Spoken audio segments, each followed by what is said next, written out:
नमस्कार।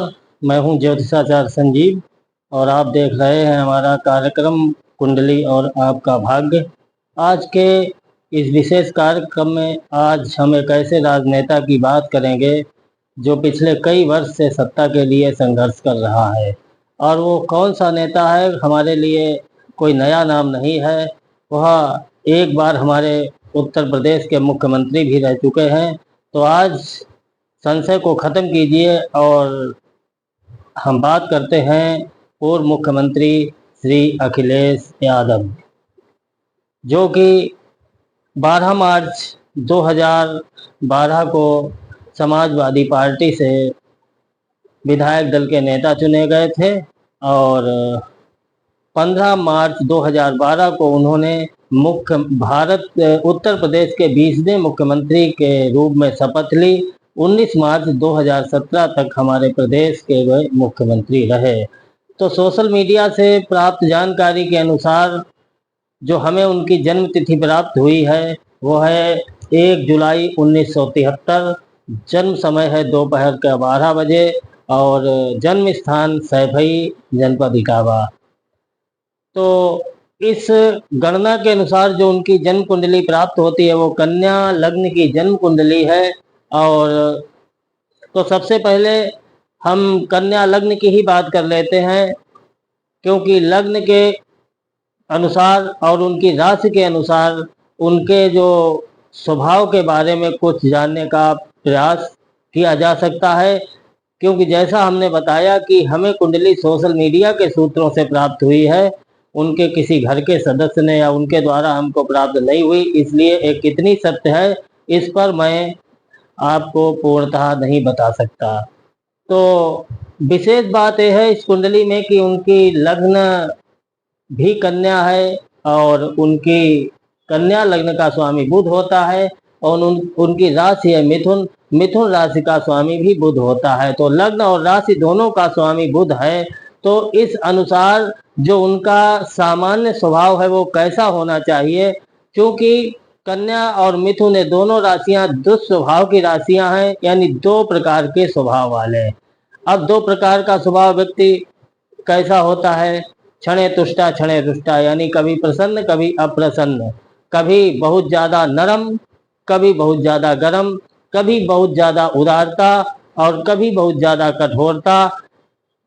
स्वभाव कन्या लग्न वाले और मिथुन राशि वाले जातक होते हैं वो अधिकांशतः स्वभाव के बहुत ही भावुक होते हैं, सहृदय होते हैं, भावनाओं के वेग में अपने निजी हित या अनहित का विचार किए बिना दूसरों पर विश्वास कर लेते हैं। इसलिए उन्हें जीवन में कुछ खतरे और कठिनाइयां भी उठानी पड़ती हैं, लेकिन अपने लक्ष्य के प्रति सदैव सतर्क रहते हैं। और कभी कभी तो स्थिति ये बनती है कि जीवन के संघर्षों में वो हिम्मत हार बैठते हैं और उनमें आत्मविश्वास की कमी भी हो जाती है, क्योंकि ये ग्रहों का प्रभाव है, ग्रहों का स्वभाव है। ऐसे व्यक्ति, जैसा कि हमने बताया, कि दूसरों पर शीघ्र विश्वास करके कुछ खतरा भी मोल ले लेते हैं। इसके साथ ही जो विशेष गुण होते हैं कन्या लग्न वाले जातक, कन्या लग्न वाले व्यक्ति, मिथुन राशि वाले व्यक्ति लाभ की रणनीति बनाने में बहुत ही कुशल होते हैं, मैनेजमेंट में बहुत ही कुशल होते हैं, बुद्धि प्रधान होते हैं, यानी कोई भी कार्य बहुत ही सोच समझ के करते हैं। लेकिन भावुकता का तत्व प्रधान होने के कारण किसी भी कार्य की गहराई में पूर्ण रूप से नहीं पहुंच पाते, इस कारण खतरे उठाने पड़ते हैं। तार्किक होते हैं, शांति प्रिय होते हैं। ऐसे लोगों को बहुत जल्दी ही अपनी वाणी के द्वारा जो कोई यदि चालाक व्यक्ति है अपने बस में करके इनसे मनचाहा काम करा सकता है। लेकिन ये सब लक्षण अखिलेश जी पर लागू शायद ना हो, क्योंकि अब वो एक मजे हुए राजनेता बन चुके हैं। क्योंकि 2017 से, यानी जो अब वर्तमान में 2024 चल रहा है, तो इन पिछले 6 वर्षों में वो लगातार सत्ता प्राप्ति के लिए संघर्ष कर रहे हैं।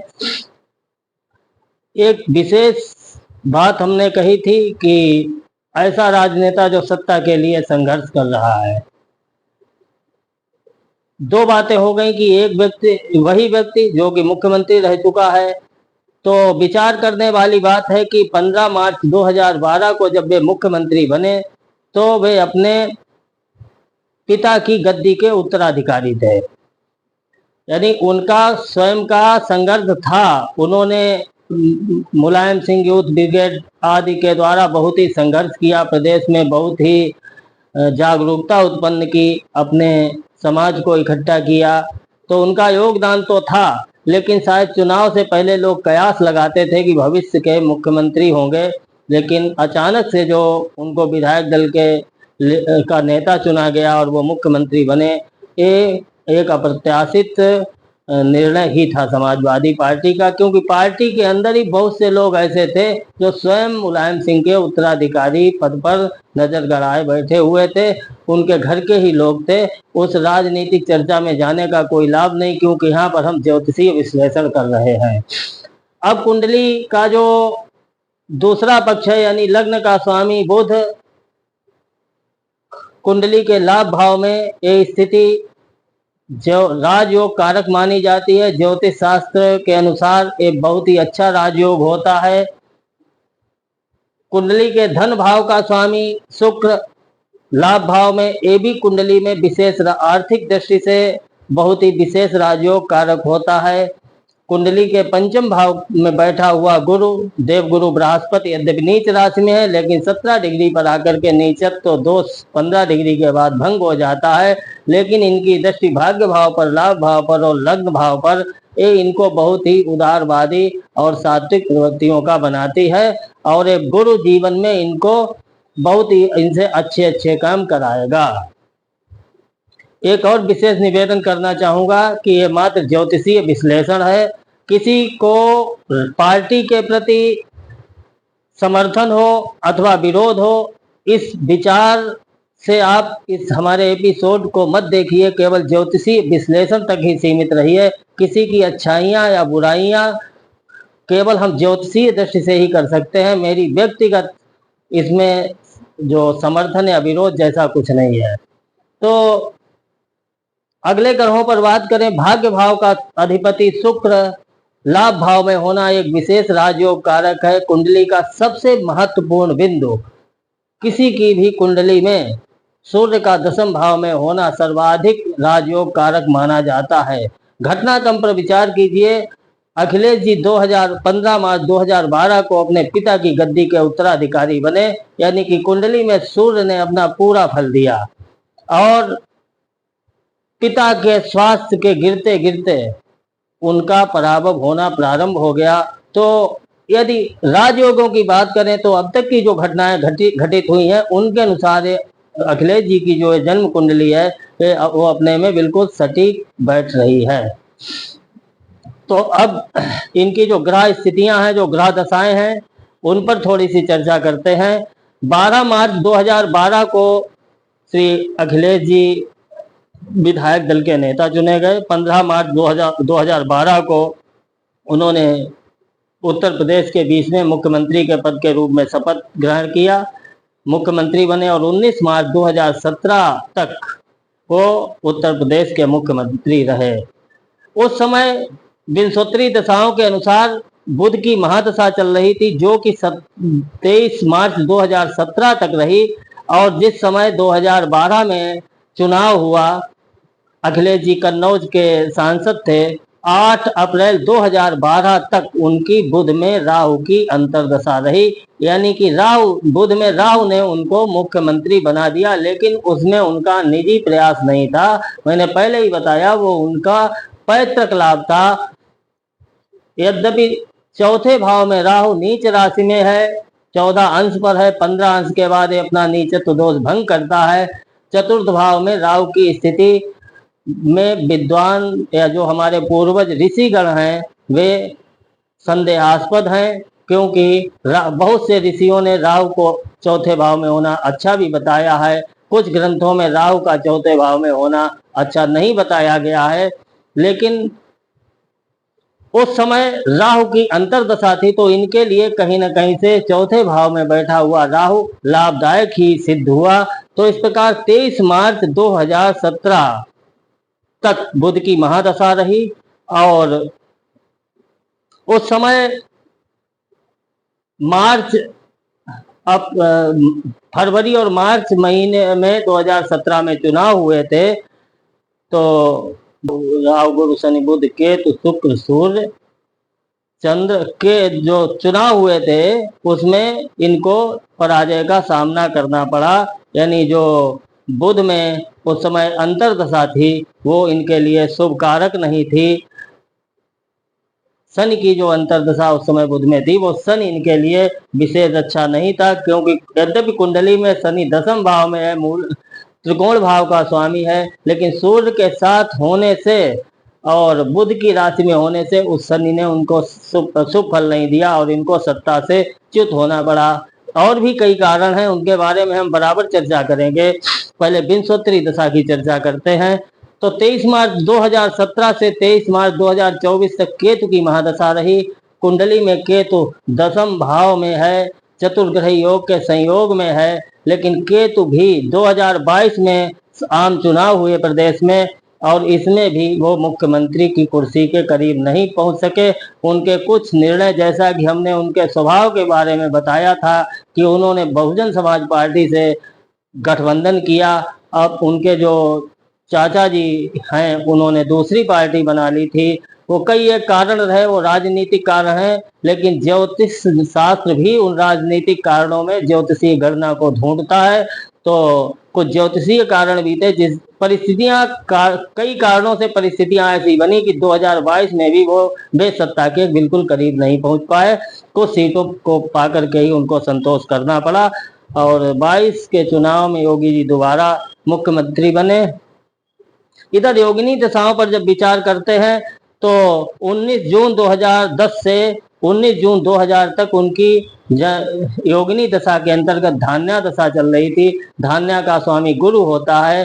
तो जैसा कि अभी हमने गुरु ग्रह के बारे में बताया था, उस गुरु ने क्योंकि भाग्य भाव पर दृष्टि है, लाभ भाव पर दृष्टि है और लग्न पर दृष्टि है, तो उस योगिनी दशा में जो धान्या दशा, योगिनी के अंतर्गत जो धान्या दशा थी जिसका स्वामी गुरु होता है, उसने उनको सत्ता पर पहुंचाने का पूरा काम किया और वो सत्ता प्राप्ति में सफल रहे, मुख्यमंत्री बने।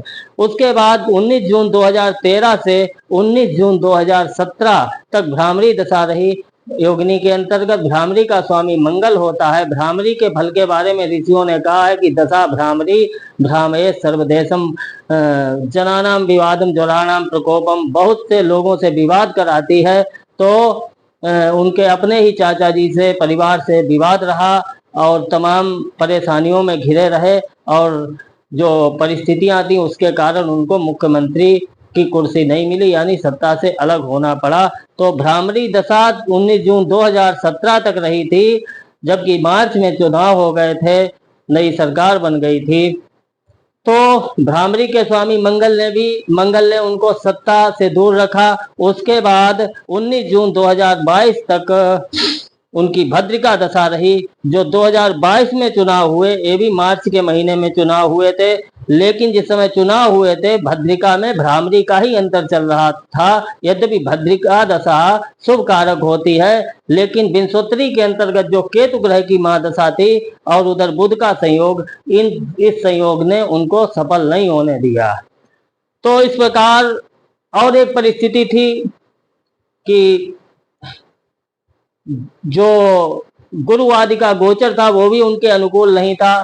तो इस कारण वे अभी तक, यानी आज जो समय है वर्तमान में भी उनका कुछ ग्रह स्थितियां उनके अनुकूल नहीं दिखाई देती हैं। कहीं हर तरीके से अभी जो ग्रह स्थिति है वो उनके प्रतिकूल ही है, लेकिन ऐसा नहीं है कि यह ग्रह स्थिति हमेशा ही प्रतिकूल रहे।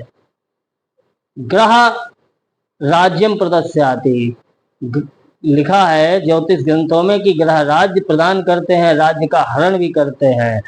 तो आने वाली अब जो समय है 23 जुलाई 2027 तक अखिलेश यादव जी की जन्म कुंडली में विंशोत्तरी के अंतर्गत शुक्र ग्रह की महादशा में, क्योंकि 23 मार्च 2024 से उनकी शुक्र की महादशा प्रारंभ हो चुकी है और 27 23 जुलाई 2027 तक शुक्र में शुक्र की अंतर्दशा रहेगी।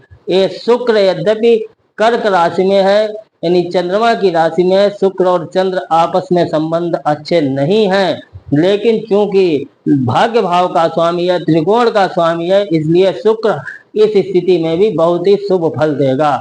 तो जो उनका अच्छा समय है वो एक प्रकार से यदि ज्योतिषीय दृष्टि से देखें तो प्रारंभ हो चुका है।